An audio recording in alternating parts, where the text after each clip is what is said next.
All right, I think we will get started with our program. Good afternoon, everyone.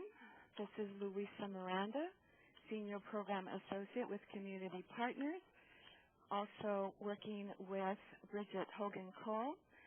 We are both part of the Technical Assistance Provider team, working with our Specialty Care Initiative program. I'd like to welcome you all this afternoon to this very special program that we have that is entitled The Clinical and Operational Considerations for a Telemedicine Teledermatology Program, a Specialist Perspective. And our guest speaker this afternoon is Dr. Mark Goldine. Dr. Goldine is a dermatologist in private practice in San Francisco with over 11 years experience conducting live interactive and store and forward teledermatology. And joining Dr. Goldine is the executive team and clinical team from Alta Family Health Clinic in Dinuba, California, who's worked with Dr. Goldine for over several years using telemedicine. So today is really a special program and a great opportunity for those of you who have joined us to learn more about telemedicine, teledermatology from a clinician's perspective and from a user-provider perspective in the field. But before we begin our program, a few important reminders, as always, in respect for the speakers and to avoid outside disturbances during the program, we ask that you please turn off your cell phones. You can also mute your phones if you have a mute button, but please do not place the call on hold as we will get your hold music. Please also, if you're on the web, you can highlight your name and hit the mute button during the presentation and unmute if you have a question. Also, your questions are encouraged. As I said, this is a golden opportunity to really learn and ask all the questions that you might have about teledermatology or telemedicine. We know that many of our SCI coalitions are either starting to implement a program or thinking about implementing a program or have just started using telemedicine in their work to access specialty care. So Dr. Goldine does encourage questions that might come up during the presentation, or you can also type a question in the chat box if you'd like, or you can also raise your hand and I will see that and then call upon you. So at the end of our presentation, today's program is an hour and a half, so we have lots of time to really share with one another today. There will be another brief survey at the end of the program, and we do appreciate your feedback. So please tell us what you thought of today's program. And lastly, the program is being recorded so that for those who cannot join us in the live presentation can go back to the Community Clinic Voice website to access today's program.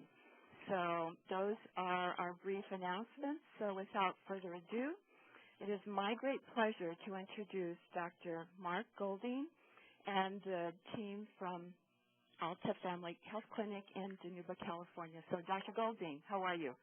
Fine. How are you? Thank you very much for the introduction. And let me begin by saying that what I am going to be speaking about from a specialist perspective is specifically the use of a store and forward system, which I will explain, realizing full well that there may be people online who are interested in a live interactive system, since that type of system actually demands a whole different approach in terms of the technology.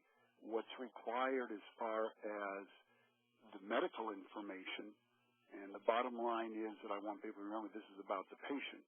So what is really required for medical information and exchange is pretty much the same. So let me start off. The first question is, what is a successful telemedicine program? So Luis, I'll have you go to the next image.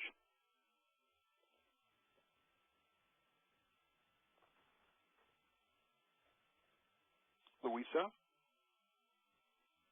Oh, Dr. Goldine, excuse me. Before we do that, however, I would like to have Mr. Abetia from Dinuba introduce the team who's with us today. Absolutely. Mr. Abetia? Louisa, he had to step out for a little bit. This is Dr. Tusu. Oh, Dr. Tusu, hello, thank you. Please tell us more about yourself and your team. We are a federal clinic in Dinuba. 87% of my patients are below 200% of poverty level. Access of any kind to a dermatologist is almost none. It's none to be. If there's a patient in our area who has a nice private insurance, has to wait for 3 months to see a dermatologist in Fresno. Medicare patient has to wait for a year. If they are cash paying patients, you can just forget about it.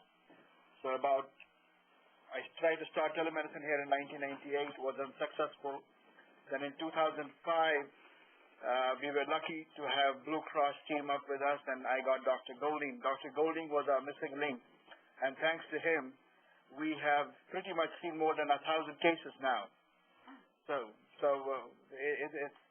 Thanks to him, our program is running well, and we see dermatology patients every day. What I'm going to do is I'm going to let the rest of the team members tell you their names and their roles, and we will answer any questions towards the end. Thank you. My name is Jason Sanchez. I'm a physician assistant. I work here at Alta Family Health Clinics, and I am the practitioner for the teledermatology program. I work very frequently with Dr. Golding, and I send him many cases to review, and I also see the patients once his consults are received and do the follow-ups. My name is Andrea Rodriguez, and I am the telemedicine coordinator. I work here with Jason. I am the one in charge of making the appointments and taking care of all the paperwork and anything that needs to be done before the patient is seen and after the patient is seen as well. Hi, my name is Bonnie Rodriguez. What I do is try to get payment as smoothly as I can for everyone involved. We've been working out a lot of the kinks. I try to make Dr. Golding's life just a little bit easier on him, and that's pretty much what we take care of over here. Thank you. Is there anyone else there with you? There are many other observers who are observing Dr. Golding's talk. Oh, terrific. Well, thank you. An interaction with Dr. Golding is always a lesson. Oh, well, thank you so much. We really appreciate all of you being with us today and for sharing your expertise and your best practices and some of the challenges that you've encountered along the way. So without any more, we will continue with Dr. Golding. Yes, Dr. Golding, we're ready to go. Thank you. And what I just want to add after that introduction is the individuals, all of them from the Alta Family Health Clinic, they have the formula for creating a successful program. And at least for the last 6 years, we have been interacting. And I'm going to be talking a little bit more about people who are critical throughout this whole discussion. So, Louisa, if you can move forward, I will go ahead and begin talking about my perspective, but definitely bring in the other individuals who are here from Alta if they are to share with us, and I'm sure they will.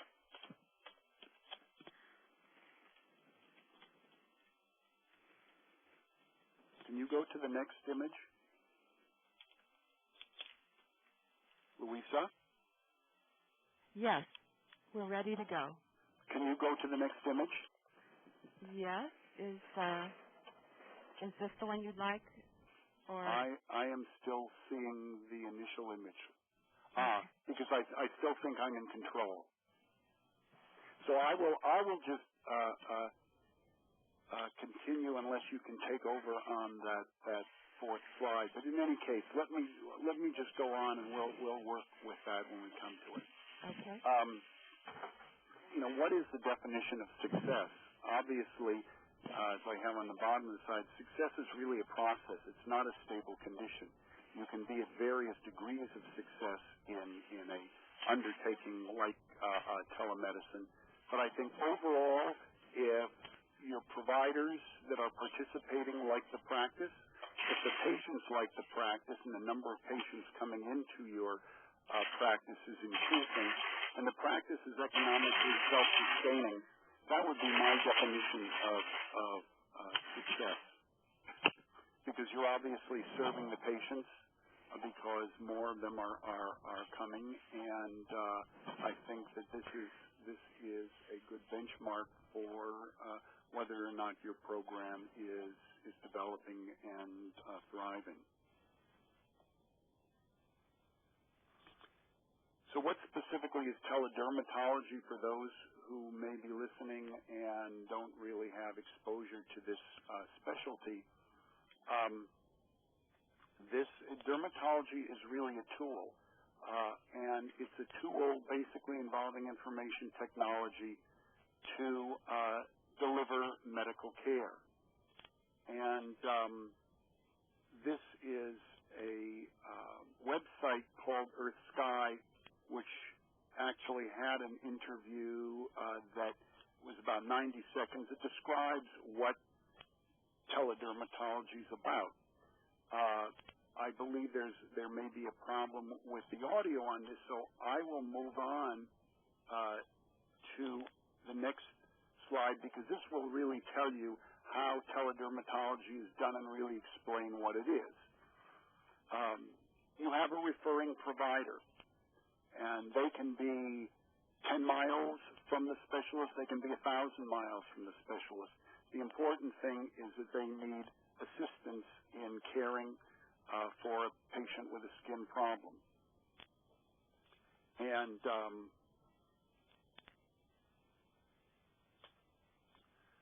if they can gather appropriate patient data and images, get them onto their computer, and then, in this case, using encrypted email, send them to the specialist, they have taken care of one half of the interaction.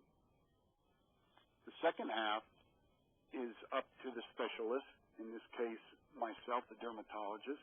I evaluate the data and the images, I generate a consult, and I send that consult back to the referring providers. And then they can follow up with the patient. The patient can also contact me if they have any questions. Now, what allows this type of store and forward system to work? Well, it's based on a software. And that software provides a 128-bit encrypted electronic medical record. And everyone who is connected in this network has this software running on their computer. And it provides the backbone, the electronic medical record where all the data is stored. And a good feature of using this type of program is that both sites, the referring site and the specialist, both have the same records. And they're very easy to refer to. I'm within 10 seconds of any of the 3,000 patients I've seen since 2002 to bring up the entire record that I have.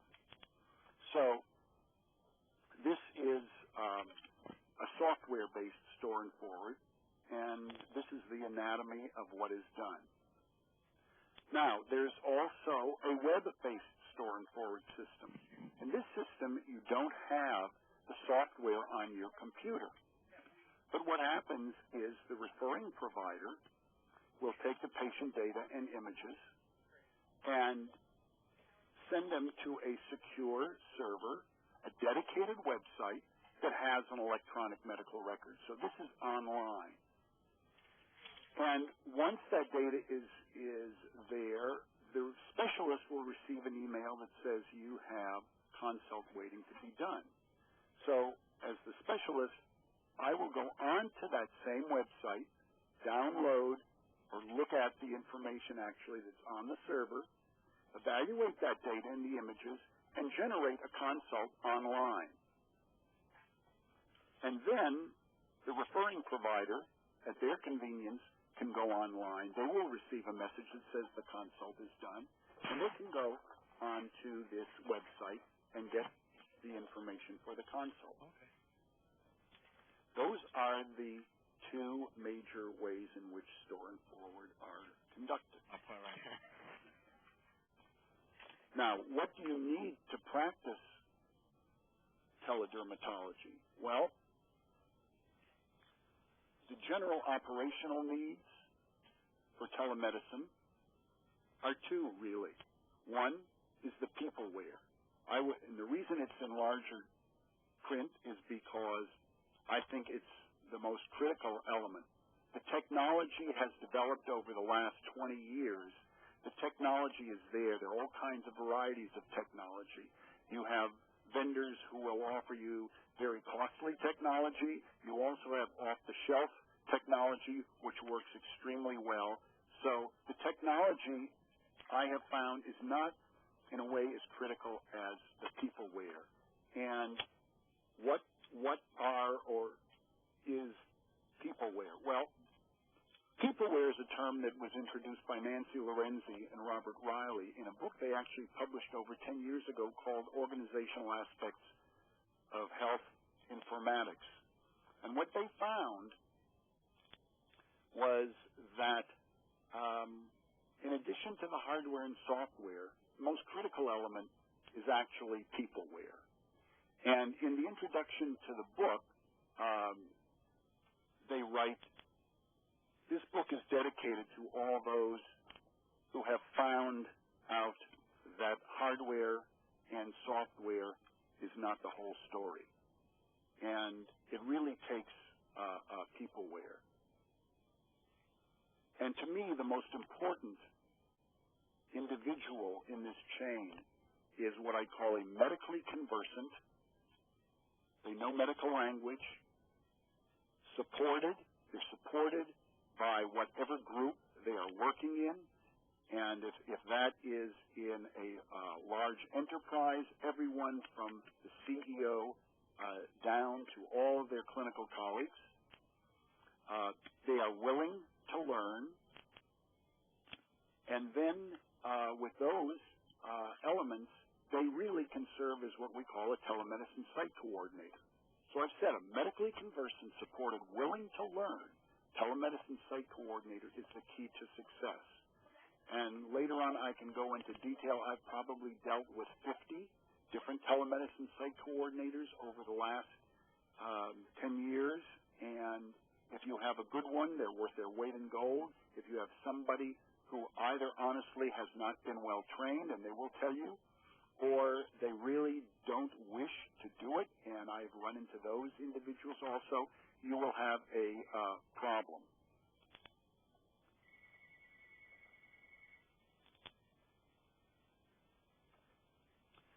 So, again, the peopleware consists of everybody from the physician, the PCP or the specialist, nurse practitioners, physician assistant, medical assistant, clinical office managers, chief medical officers, chief executive officers, chief financial officers, chief billing officers.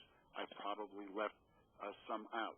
But it's still this group, if they are supportive, if they are willing to put in the time and effort, then the program usually will function.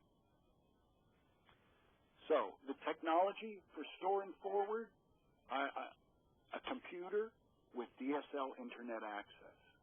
That's what's required on both sides. An electronic medical record can either be software, as I described, or it can be a secure website that has an electronic medical record on a server. And then the third, primarily for the referral site for teledermatology, is a digital still camera, a 2 to 5 megapixel camera that can capture images and be able to upload those images onto the computer. So the technology is not complex at all.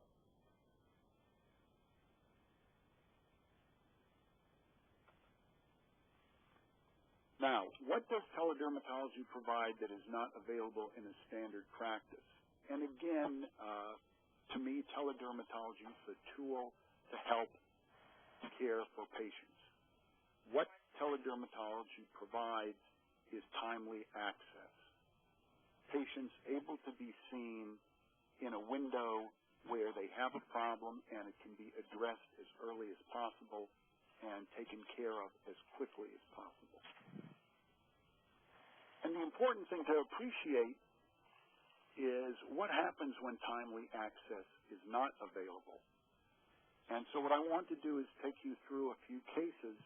These are all store and forward telemedicine cases that I received that have taught me the lesson, and hopefully will teach everyone what can happen when timely access is not available. This is a young woman that I saw actually about 6 years ago. And she had been followed for about 2 years with a mole that you can see on her chest, and was sent to me as please evaluate this mole. When I looked at this lesion, and I'm going to see here if I will enlarge it. This is what a melanoma looks like. It's a lesion that is the most consequential of any of the skin cancers because it can invade in other systems, and the earlier it's recognized, the better the prognosis for the patient, including saving the patient's life. What happened in this particular case is I told the referring physicians that I think this was a melanoma. It needed to be biopsied. And the following day, I actually got a call from the patient. And the patient told me that she had seen my consult and that she was very concerned because it was going to be an 8-week wait where she lived in order to have somebody do an excisional biopsy.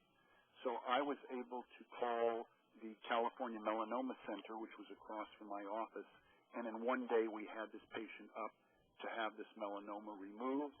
And at the time, it was a tumor that was just between being a low and high risk or intermediate risk lesion. So this is the value of having access. Another case. Here's an 8-year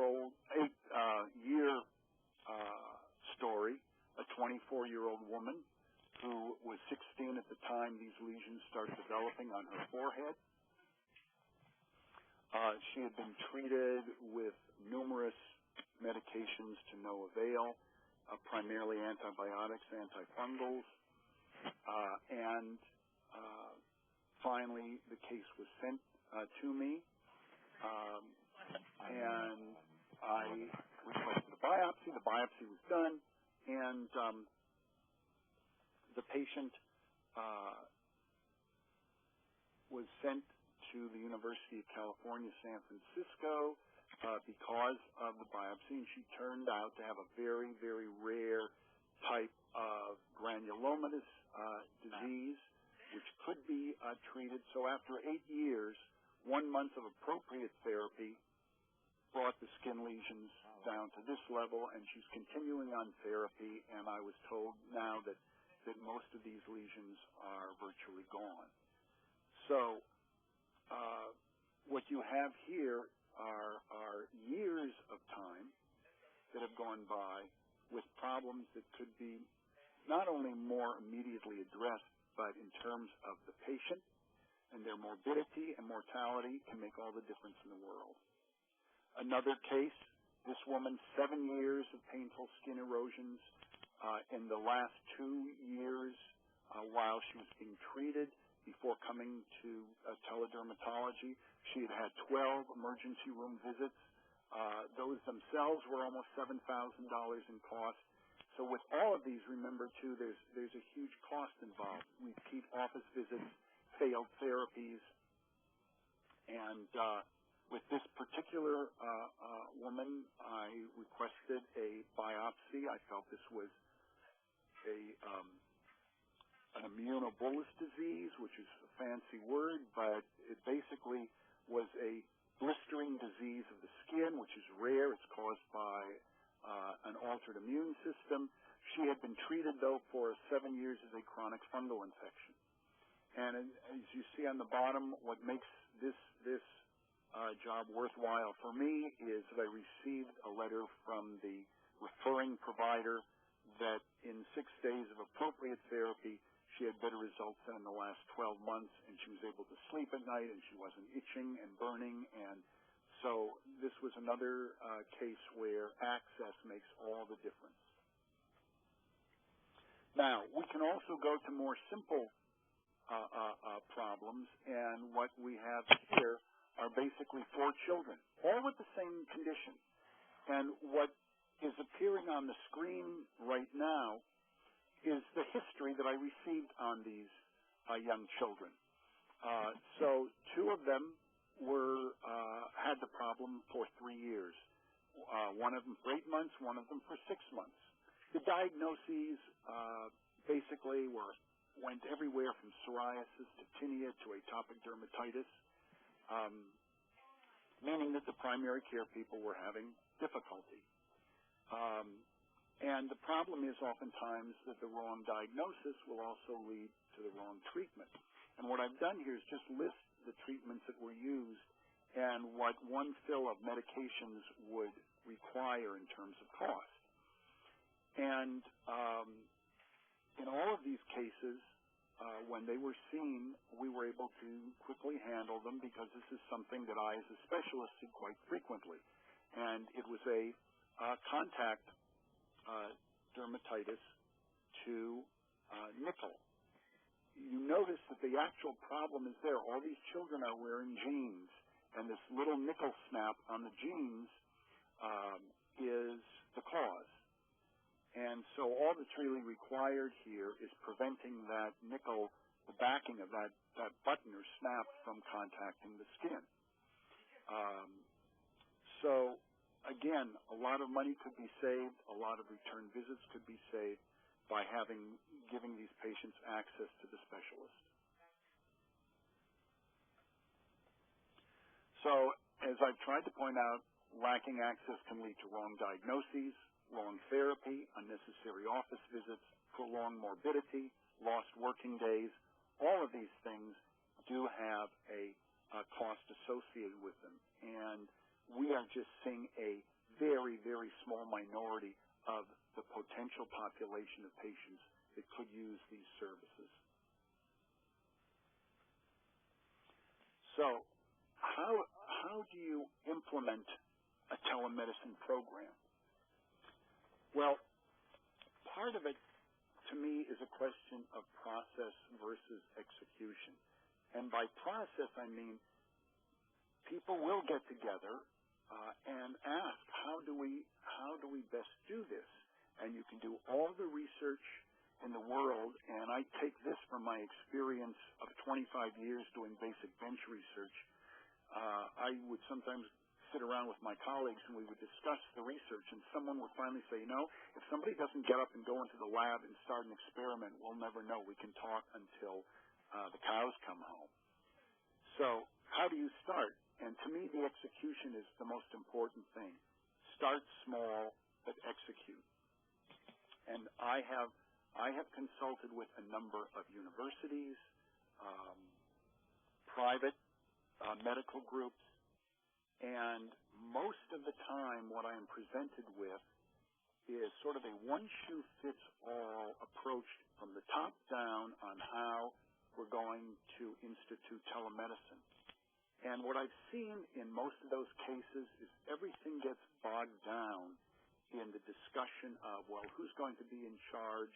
I had actually one university where almost $300,000 of grant money basically went down the drain because most of the time the efforts were almost being mutually challenged by 2 different groups in the university who wanted to run the show. So those are the kinds of things that I think in many ways can can be major impediments, and they all get bogged down in process. So what I mean by start small but execute is get one program, one clinic. If you are a larger medical group, get one group that is most likely the easiest to work with and will require possibly the least outlay of support, but support them and get going, set it up, get a group of patients who may be in need. I know that is easier said than done, but try to execute the program. I've already talked about the problem of institutional bravado, and it's not only with universities, it's any group that is trying to be involved in healthcare, wants to be or needs to be, with all of it. If you focus on execution and start small, you will get a sense of what is needed at a larger scale. And because this is not a one-shoe-fits-all, different clinics, different setups may have very different needs in terms of how they operate. So if you can learn with one small group, then you can scale up. So I want to talk a little bit about what is actually needed in building a store and forward teledermatology referral, because you can talk about executing, but what do the people really need to do? From my point of view, what they have to do is they have in some way to supply me with appropriate images for a patient, an appropriate clinical history for that patient, and depending on the situation, the necessary billing information so that I can bill for my services, or whoever is doing it can bill for their services. So let's talk a little bit about images. What do you have to teach an individual to try to capture so that the dermatologist can do what they need to do? And there's just three things in an image that are going to help. One is knowing the location of where the skin problem is. The other is knowing the relative size of these lesions that are on the skin, or the size of the area that's involved. And the third is surface details. With those three, as far as images, I can diagnose 95% of what I see. And I'm going to try to just give some examples. Here's some visual information. It is a skin lesion, but I have no idea of its location. I have really no idea of its size because there's no relative marker there. And what I can tell you is from the surface features, I could probably diagnose that as a basal cell skin cancer. But I can't really say more other than it should be removed. But now what I want to do is compare this to another single image, which gives me so much more information. Here is that same lesion, but now it's photographed with the eye in the picture. That automatically gives me a sense of location. It's on the right cheek. It's close to the eye. The size is roughly the size of the pupil of the eye, about 1 centimeter. So I already know location. I already know size. And the surface features from this distance, looking at that, I can already notice that that is a basal cell. So part of the education of what you take in the image to give the specialist location, size, and surface features is knowing how to capture the image. But if the person is thinking, who is taking these images of, I have to let the doctor know about its location, the size, and the surface features, if I can capture that in the image, great. If not, I can also describe where the image is in the clinical history, which we'll talk about. Now, I want to talk a little, while I'm on the images, of image problems because one thing is to say you have a digital camera, and if you give me a sense of location, size, and surface features, I can help make a diagnosis. Sometimes, and I would say with starting clinics that are first sending me cases, these are the kinds of images I get. And the question is obviously, why were these sent? These are like radiographs where the patient moved during the radiograph and nobody would try to make a diagnosis.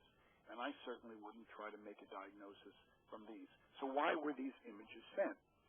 Well, part of the reason was that the training of the individuals at the other end was really not thorough enough, one, or the training actually gave them the wrong protocol of what to do.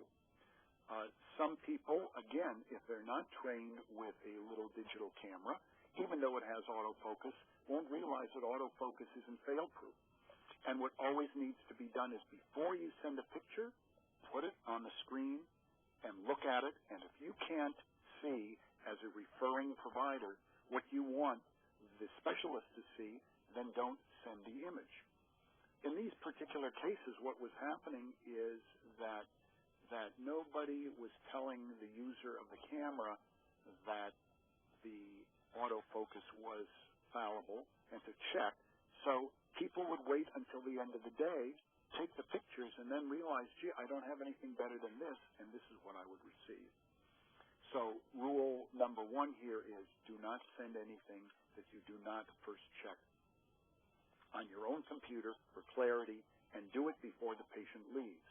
Now, I have been approached by people saying, you know, we have such a busy clinic that this is a real problem. We don't have the time to do that. Well, then the challenge is figure out in the process of running that clinic how the people will have time. Because, for example, in a radiology clinic, people always check to be sure before the patient leaves that they have gotten the digital information they need and that it's clear before the patient leaves. Otherwise, they have to do it again. So that's one of the challenges. But that's important because images like these make a wasted referral. You cannot make a diagnosis based on these types of images. Also, if there's flash, again, why were these images sent? When you need a diagnosis on a specific area and yet that area is washed out because of the flash, you also can't make a diagnosis. But these were also sent because people were not checking their images before they were sent. It sounds simple, but I can tell you that images that are out of focus or washed out from flash are usually more prevalent. They are the number one problem with imaging that I come across. So I'm going to leave the imaging now and go to the next area, which is the clinical history. Data, what is clinical history? It's data, in this case, for store and forward teledermatology. It is data submitted in place of a live patient interview, since I cannot see the patient in person, but it's this data that helps the dermatologist make a diagnosis and recommend appropriate therapy. Now, at one point I was working with over 20 clinics. How does one try to get all of those clinics to basically provide the same information in as consistent a way as possible? Well, we developed something called the skin evaluation form.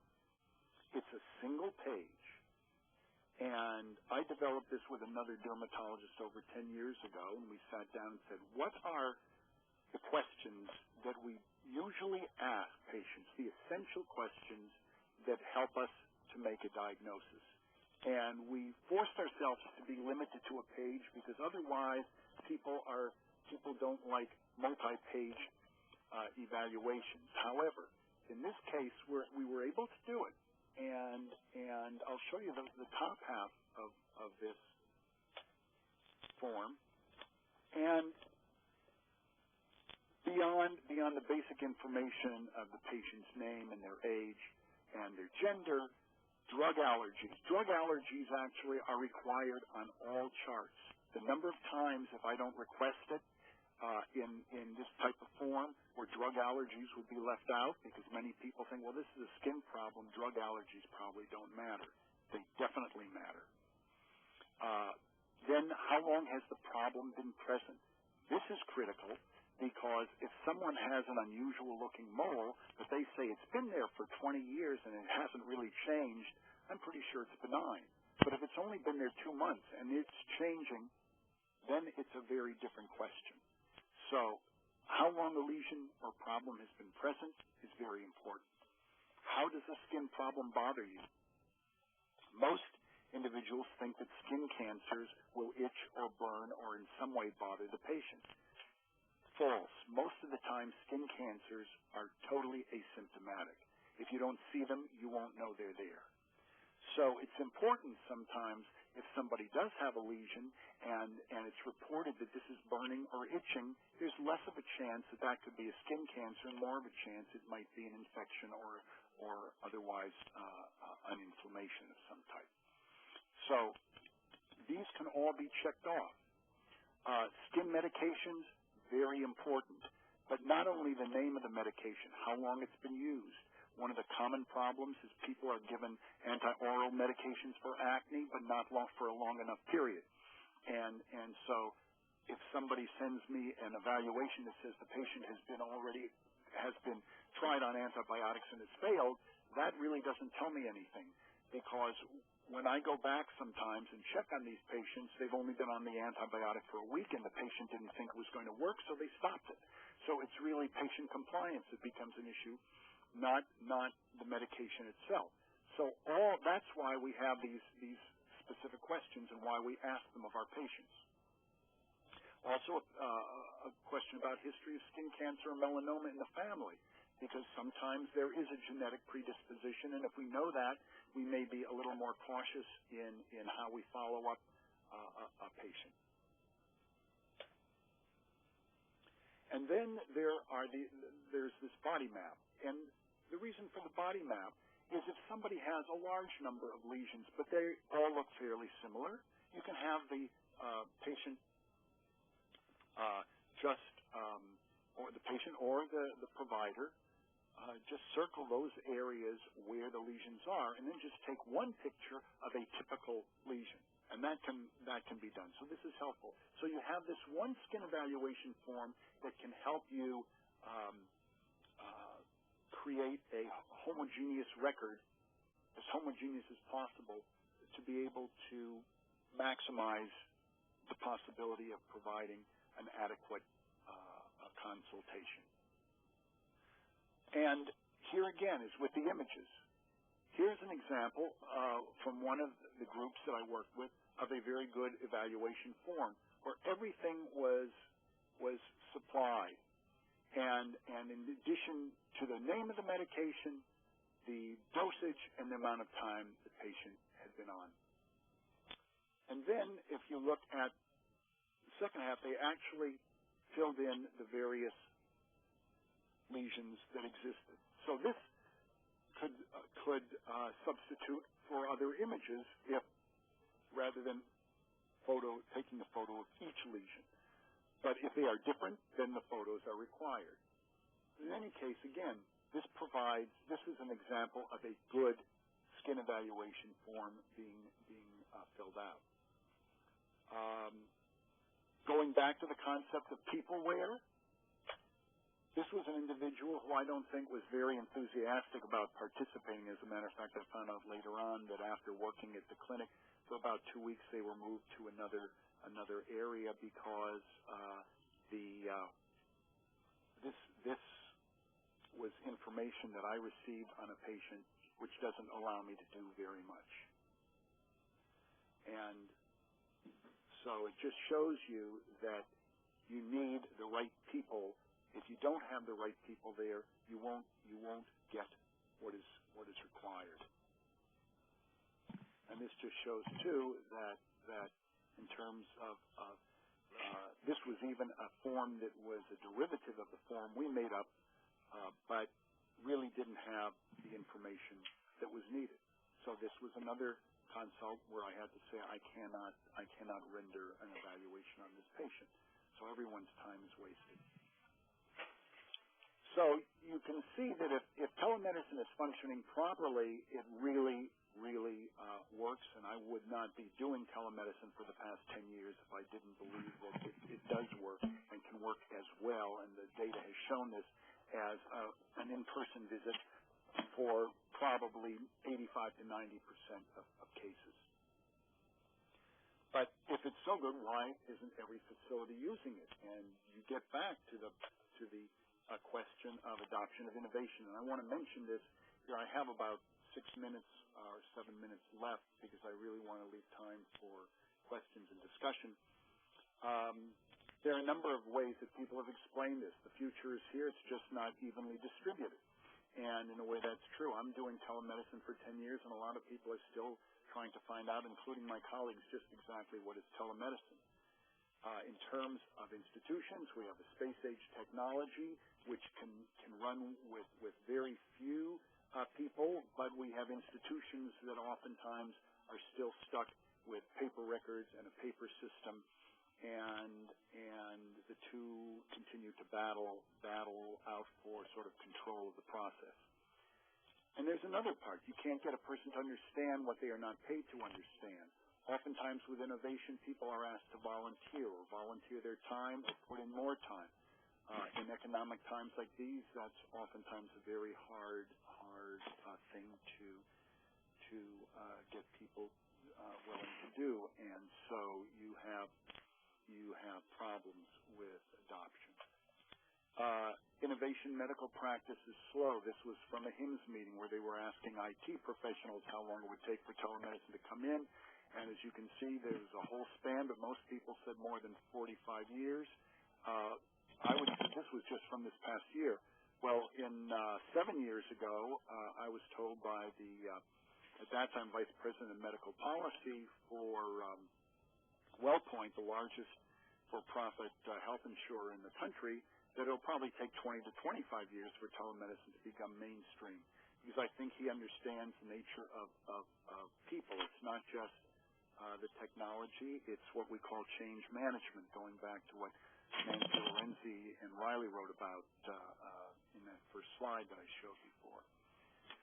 So medicine, is always slow to adopt clinical innovation for a variety of reasons. And just to share this with you, that it will ever come into general use, and think about this for telemedicine, that it will ever come into general use notwithstanding its value, is extremely doubtful because its beneficial application requires much time and gives a good bit of trouble both to the patient and the practitioner, because its hue and character are foreign and opposed to all our habits and associations. Well, this could be, in a way, applied to telemedicine. It is sort of foreign to most people. They're used to seeing the doctor and being in the room with the doctor. What's interesting about this statement, though, is it wasn't written in this decade. It wasn't written in this century. This appeared actually in the London Times in 1834. And they weren't talking about telemedicine, but they were talking about something that might surprise some of you. They were talking about the stethoscope. The stethoscope that is sort of the icon for medical practice today. There's a stethoscope in the picture, somebody's a healthcare provider.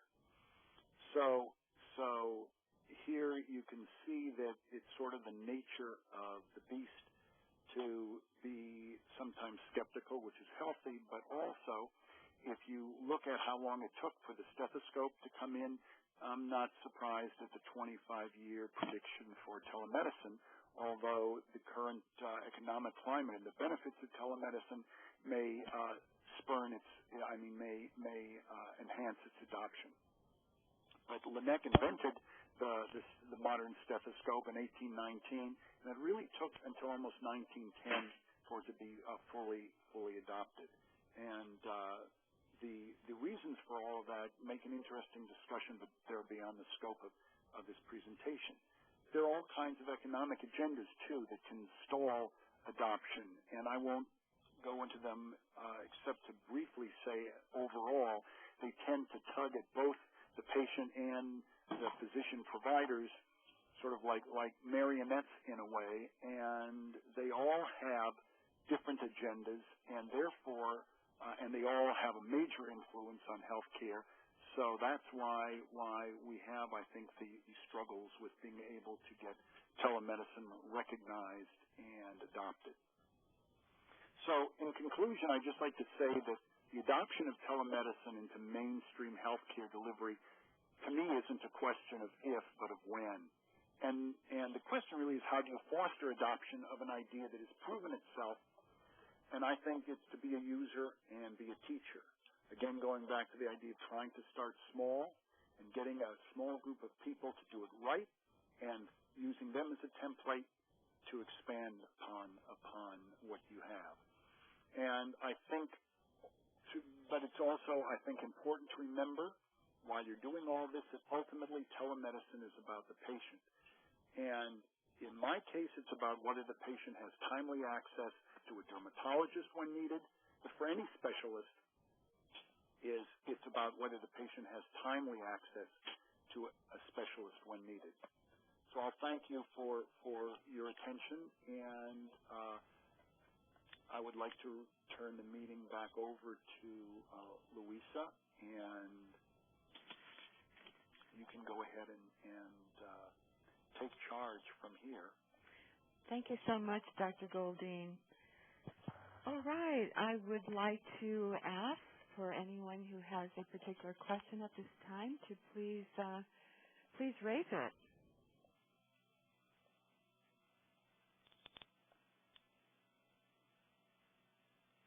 Well, I have a question, Dr. Goldine. Yes. What are the liability issues? I know those are questions that have come to us in terms of telemedicine, and wonder, are there issues that are related in terms of liability to telemedicine, and what steps need to be taken to minimize those risks? Well, the liability issues, there are certain elements that are part of this whole process. For example, a consent form. Very similar to seeing a patient in your office. There needs to be a consent form.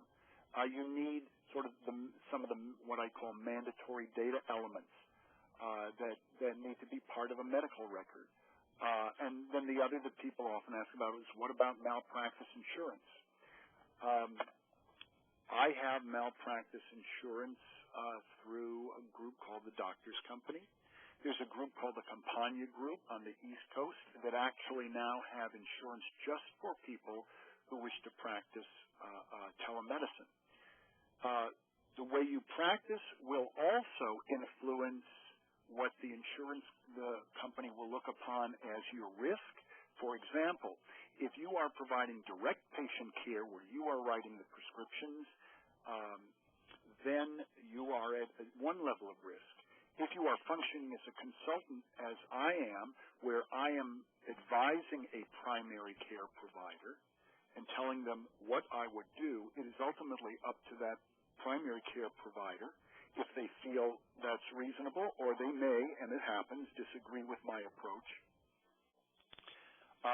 Then it's again up to the primary provider as far as therapy. But the actuarials in the malpractice insurance companies more and more are beginning to look at it, and they actually think that when you're working as a consultant, your risk isn't as high as if you're working directly with the patient. So I mean, I basically have a policy that covers me in my primary practice, my in-person practice, and there is a rider that covers me for also doing the telemedicine. Mm-hmm. So those are the things that I can think of that really are important here. Sometimes I've been asked the question of, well, what happens if the patient has a problem that wasn't evaluated on their skin, and then it turns out that it's a skin cancer, something like that. Mm-hmm. I can only consult on what I have been, the data that has been sent to me. So it's important sometimes for the primary provider, if the patient is going to be seen, that questions are asked on this patient as to what are the skin problems that you're here to evaluate, and are there any other things that may be going on. But this would be the same that you would have in any office practice. Sometimes patients will come in and they'll say, I have a problem on my hand. Well, they may have a problem too on their leg, but the leg is covered up and they don't think there's a problem there. So you can argue over, well, who's responsible if the patient comes in 2 months later and says, gee, I have this terrible lesion on my leg now, and nobody looked at it before. Well, part of that has to be the question of what type of initial examination does the patient require. I can say this, that in the 10 years I've been doing telemedicine, we have not had an issue like this raised. In most cases, the patient is so thankful to have access and to get therapy that helps them with their problem. I have yet to run into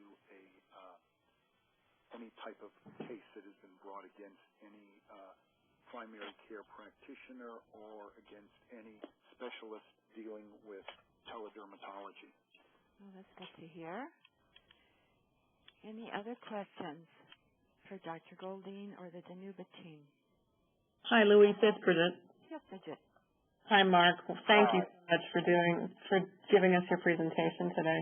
I actually have a couple questions I want to pose to you and the Danuba team that's with us. Surely. One, and I know, given our history together as far as telemedicine programs, I know you've spoken to this before, but I want to share it and get both the Danuba team's perspective on it and yours.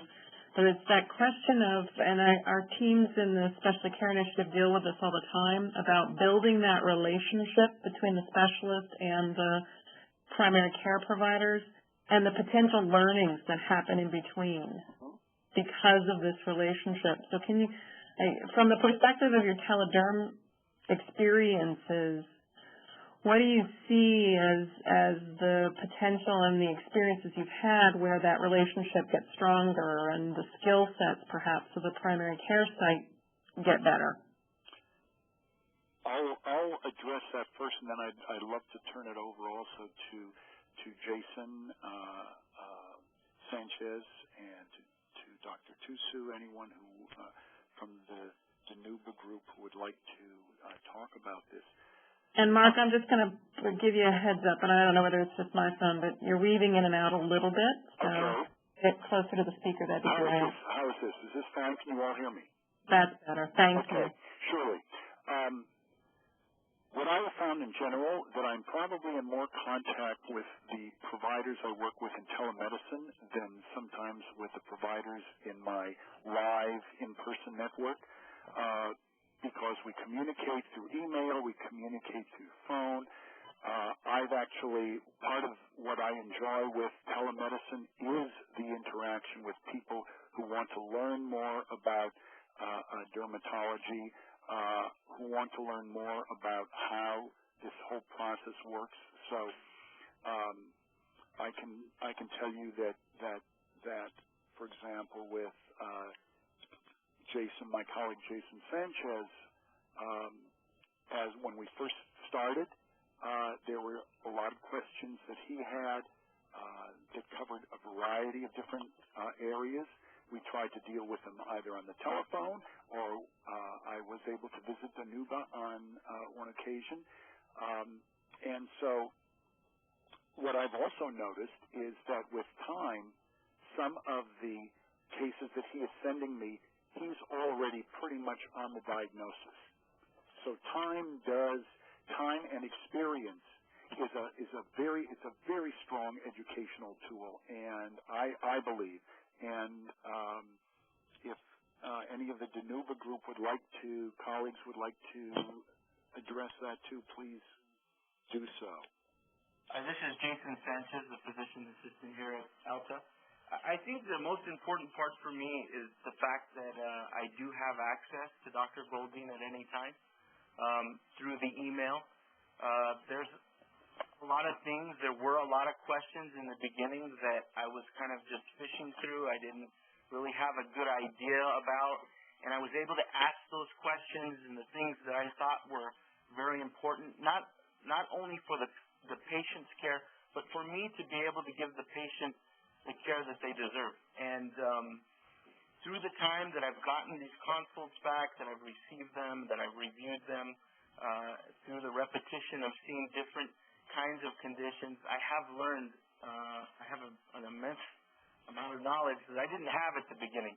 And I think it's good that I have a very good specialist that I can pull on to ask any questions that I have, to not be afraid of asking a question that maybe I think is irrelevant, but I think is important, just to get a greater knowledge sense of what's going on.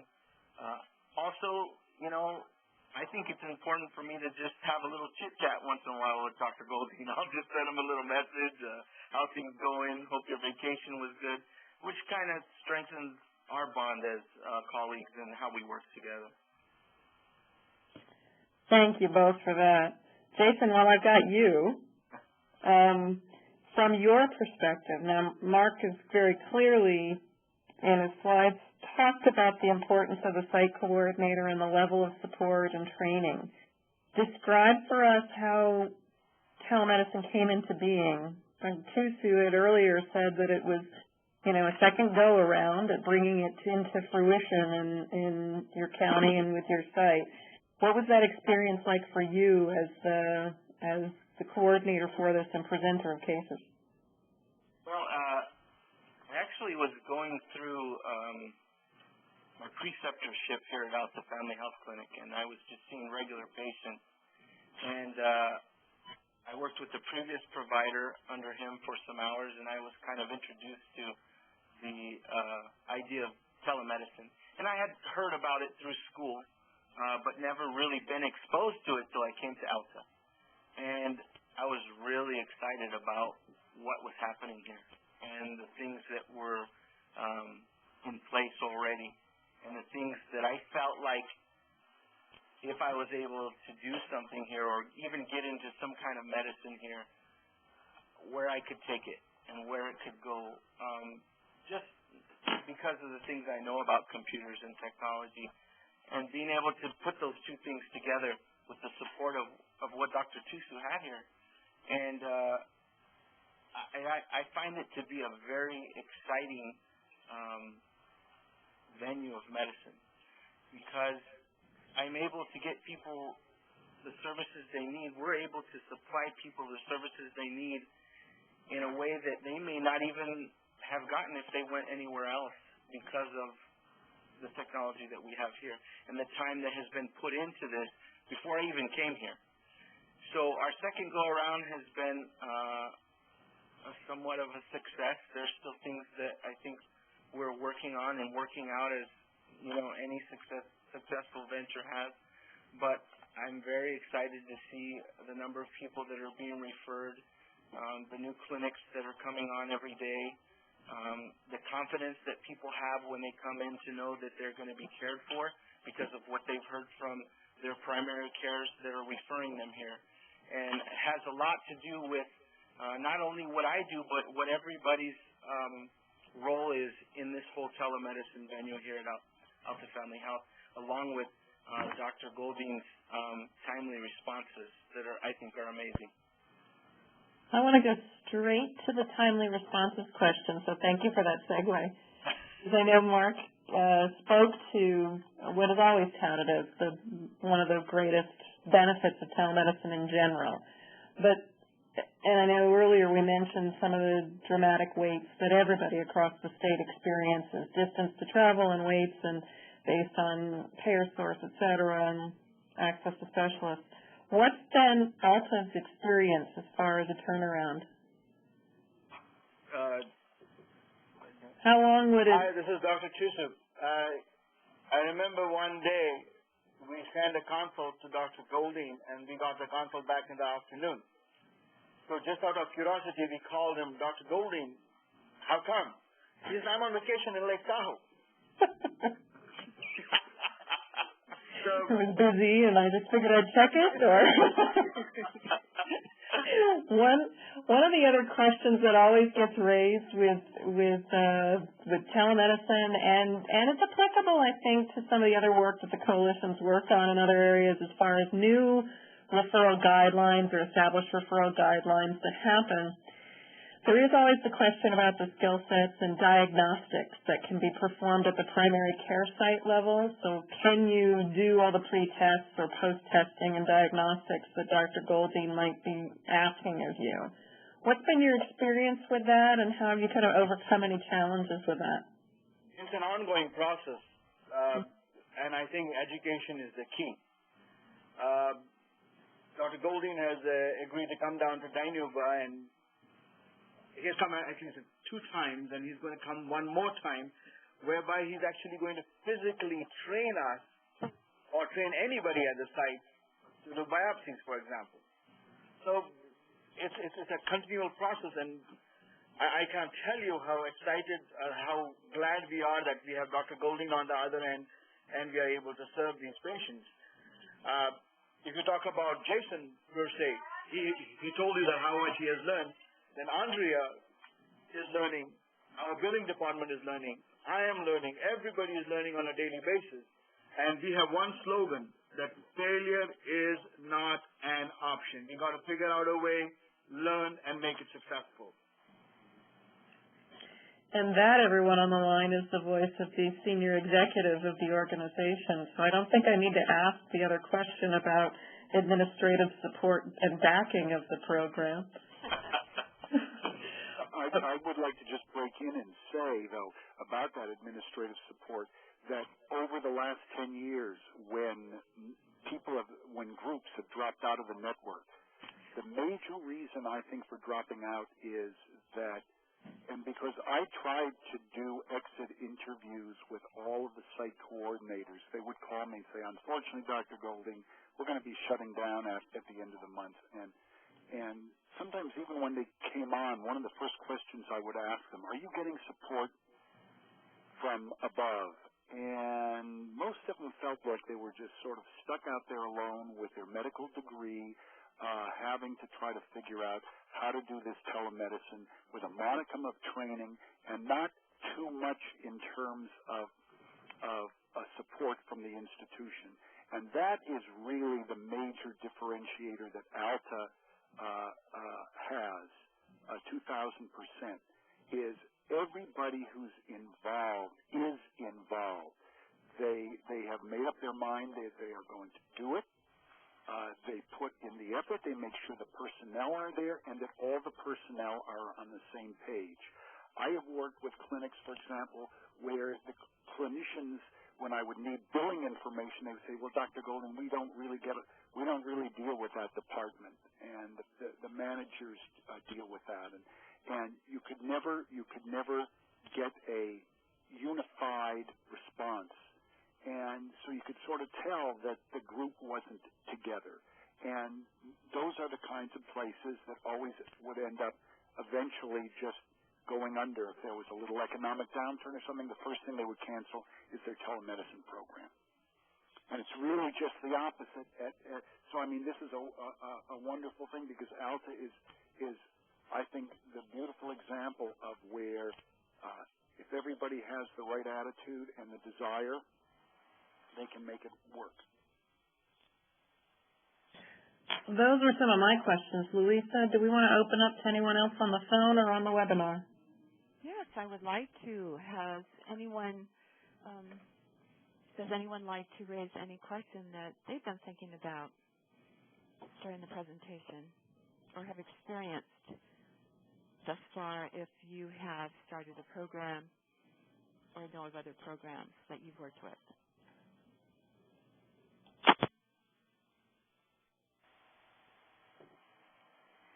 All right. Well, I know that a question that comes to mind is evaluation.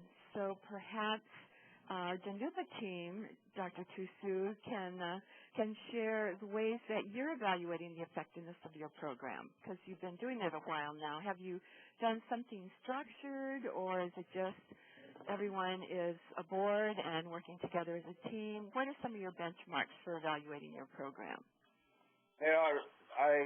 If I'm a little incoherent, I've not thought out very well, but I'll tell you just from the top of my head. Every summer, I have some kids from the high school do rotations through my clinic. I'm basically sowing the seed for the next breed of coordinators, and they want to do a research project.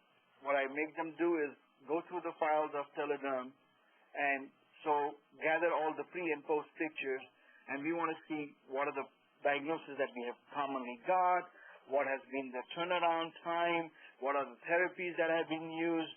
It's a work in progress, and I have not been able to pinpoint on any particular indices as to where our success has been. As far as I'm concerned, our success has been that we've been taking care of the patient. Dr. Golding has been prompt, and we are trying to create the human resource, as Dr. Golding earlier said, the people where to take this further. My data is still raw data. I can see in the beginning our processes were not in place. We were not able to get the patients back in time, but now I think it's much faster. The billing department is perfectly in sync. At times we are not able to bill, but we're in sync. Dr. Golding is able to get his payments. We are able to get in our payments. I can very easily tell you that we have a profitable venture, economically, patient-wise, clinician satisfaction-wise, and a good human resource for our area. Great. How many people are on your staff there, and about how many patients do you see approximately there a month? I think last month we touched 100, right? We saw 100 patients a month, and in the beginning, we used to see Telederm patients once a week. Then we started doing 2 half days. Now we see Telederm patients every single day for half the week.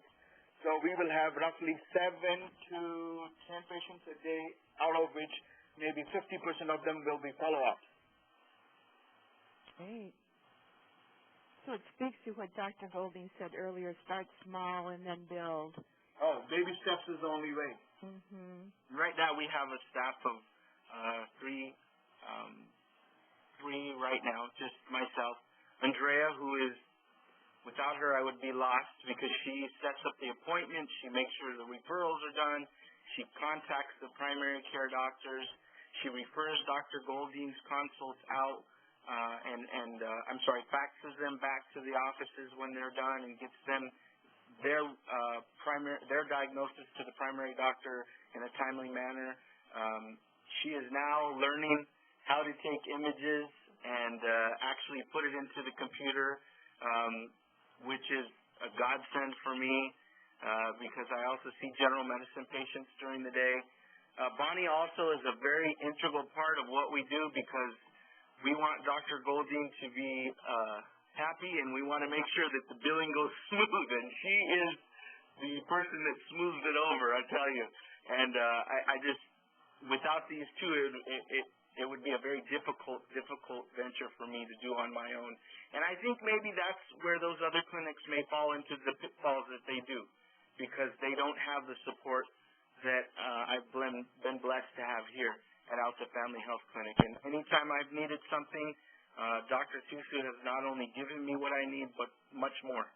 And so, like Dr. Golding said, if you have that recipe, then you have success. And I think that's what makes Alta what it is today in telemedicine and teledermatology. So it's that real team spirit and the team approach that you've taken. Can I ask a question? Sure. The people who are listening to us, what is the target audience? Where are they from? What are they looking forward to? Let me take that one, Louisa, if I may. Okay, please. Dr. Tusu, on the line are representatives from some 24 coalitions across the entire state of California that have been funded by 3 private foundations. to look at over multiple years key strategies to improve access to specialty care. So they've spent a year looking in their own geography. What were the shortage areas? What were the barriers to access to specialists? Which specialties of need?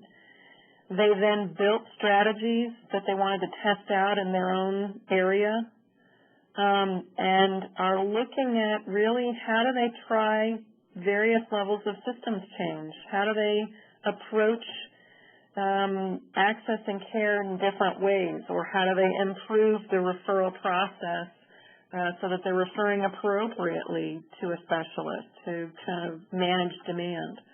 So on the line, we've had across the teams at least half that some aspect of their implementation strategy included telemedicine, either existing programs that they wanted to optimize or new programs that they wanted to get into that they were researching. So some of the names of the coalitions you probably have heard of before in Los Angeles County and Northern California that have been part of telemedicine programs before. Some are just trying to figure it out and just getting started. I want to extend an invitation to everybody in case they need any help. They can call us. If they want to visit, our doors are open to everybody. We need to do it together and make it a reality. Brilliant. And we will get your contact information with that invite. Thank you. We'll get your contact information out to all of the coalition members so that they can reach out to you with any specific questions they may have. Anytime. Thank you, sir. Thank you. I had one other question, and this is directed to the Alta family team. Oftentimes, too, telemedicine can be viewed as something new and mysterious to the patient. How have you introduced telemedicine as an option to the patient? Well, either I or Andrea, when we bring the patient in, will explain the whole process. Because unfortunately, sometimes it's not done by the primary referring doctor. And so there are even instances where the patients come and they think, oh, I'm going to see the dermatologist today.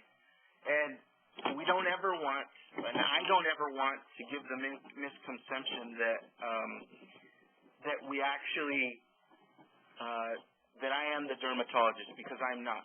I am the person who's doing the provisional diagnosis, both with the history that I get from the doctor that sent the patient, as well as what I see in my physical exam and what I gain from the history.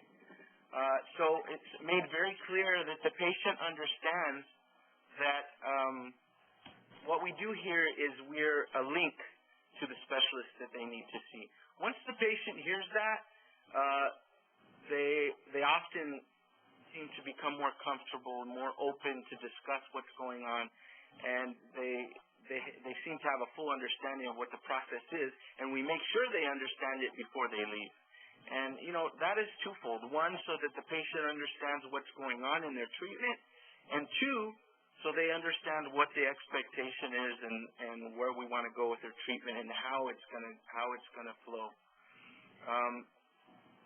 And then after the consult is over, how do you get the information back to their primary care provider? If you weren't the one managing their care, how is that information exchange then extended down to the referring provider? What will happen is the actual consult is sent off to Dr. Goldine. Dr. Goldine will review it. He'll give me a definitive diagnosis with maybe once in a while some differentials that need to be we need to be mindful of, because maybe there wasn't a question that I asked or something needed to be clarified. And then he will also give me the treatment that needs to be done. Now, the initial treatment of that condition is actually done here at Alta. I do that treatment here. I supervise that treatment. And then once we see either resolution or progression of that, the patient is given the opportunity of whether or not the primary doctor wants to take the treatment from that point on, or whether we continue it here. And that information, as soon as we get that consult, even before I see the patient back and treat them, that information is forwarded to that primary doctor so they know what our our treatment plan is and what we're going to do here, because that is his patient. He's extending his patient to us for their treatment, but he's expecting or she's expecting that that information would get back to her. So we do that as soon as we get the consult back from Dr. Golding. We do a lot of outreach so that people understand and know what we're actually doing here. We go through church organizations, through the newspaper, and other primary care institutions that are around us. And honestly, I think that sometimes, most of the time, word of mouth is the best way to get information out. And since we've done that, we've seen our practice with Dr. Golding grow. Terrific. Thank you. Well, Louisa, I think we're coming up on the 3 o'clock hour. I think we are. Any other questions that might be out there amongst our shy guests that are still with us?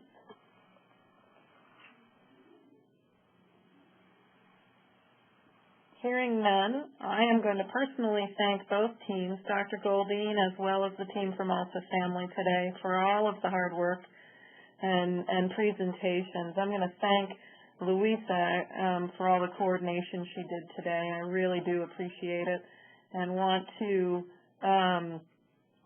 let everyone know that we have been recording this webinar. It will be accessible to everyone for follow-up and reference and to share amongst the other coalition team members. And then we will get contact information out for the Dinuba team as well as for Dr. Mark Golding. If you have any particular questions you'd like to pose back to them personally. Louisa, let me turn over the rest of the housekeeping to you. Great. Thank you so much, Bridget. Thank you as well, Dr. Golding, for You're very welcome. sharing your wealth of information, and to Dr. Tusu and your Dinuba team. Really congratulations on all the work that you've done, that you continue to do, and lead the way for so many others. So thank you. As Bridget said, we have recorded this session. It will be posted to our Community Clinic Voice website, and we will be sending out contact information for Dr. Golding and the Dinuba team. Thank you. If there are no further questions or comments, again, we do appreciate your time this afternoon. We did have a longer session than usual, but it was well worth it. So thanks again, and thank you so much again, everyone, for being with us this afternoon. And thank you again, Dr. Golding and Tusu and your team. Thank you. Have a great afternoon, everyone. You too. Okay, bye-bye.